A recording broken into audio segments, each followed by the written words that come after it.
পিতামাতার মধ্যে সবচেয়ে বেশি কার কথা শোনা উচিত? অনেক ক্ষেত্রে একই বিষয়ে দুজন দুরকম নির্দেশ না দিলে আমি দ্বিধায় পড়ে যাই। এই প্রশ্ন উত্তর হলো যে নির্দেশ মান্য করার ক্ষেত্রে পিতাকে অগ্রাধিকার দিতে হবে, এটা হলো সাধারণ এবং জেনারেল কথা। আর এমনিতে শ্রদ্ধা এবং আপনার সদাচরণের ক্ষেত্রে সবচেয়ে বেশি অগ্রাধিকার হলো মায়ের। এই জন্য নবী সাল্লাল্লাহু আলাইহি ওয়াসাল্লামকে যখন একজন সাহাবী জিজ্ঞাসা করেছেন, ইয়া রাসূলুল্লাহ আমি কার সাথে বেশি সদাচরণ করবো, নবী সাল্লাল্লাহু আলাইহি ওয়াসাল্লাম বলেছেন তোমার মায়ের। তিনবার বলার পর এরপর বলেছেন যে তোমার বাবার।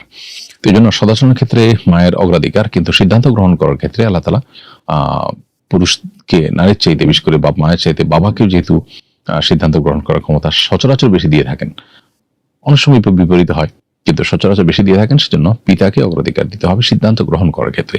হ্যাঁ, কোনো বিশেষ কেসে যদি এমন হয় যে এখানে আসলে মায়ের সিদ্ধান্তটা বেশি গুরুত্বপূর্ণ, তাহলে সেটা আপনি অগ্রাধিকার দিতে পারেন। সেক্ষেত্রে বাবাকে আপনি ম্যানেজ করবেন বা বোঝার চেষ্টা করবেন। বাবা মা কাউকে প্রতিপক্ষ বানানো বা কাউকে মনে কষ্ট দেওয়া, এটা আমাদের কাজ হতে পারে না, বিধায় আমরা চেষ্টা করবো সবসময় সমন্বয় করবার।